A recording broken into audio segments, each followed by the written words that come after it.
our pambiglaang trip to Baguio.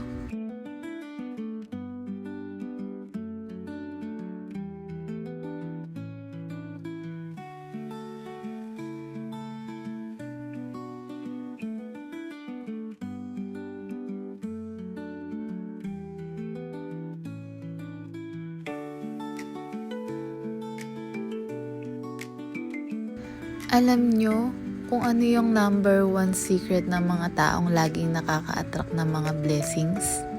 Lagi nilang pinapractice yung attitude of gratitude.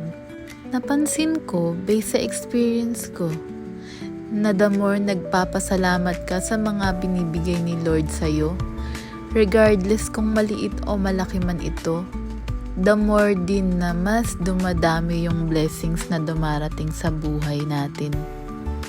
Lagi niyong tatandaan, once na makita ni Lord na meron kang grateful heart, alam ni Lord lahat ng laman ng puso't isipan niyo.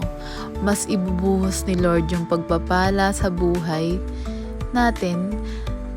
Kaya kung ganun pala yung formula para mas ma-attract natin yung mga blessings, instead na ini-stress mo yung sarili mo araw-araw sa mga bagay na hindi mo naman nakokontrol, ba't hindi ka na lang mag-focus kung anong meron ka? Maging magpasalamat tayo lagi. Basta ako, naniniwala ako na kapag nakita ni Lord na sobrang appreciative tayo, kahit na maliit na bagay lang ito, hindi magdadalawang isip yan na mas doblehin, triplehin, siksik, liglig at umaapaw na blessings ang ibibigay niya sa atin.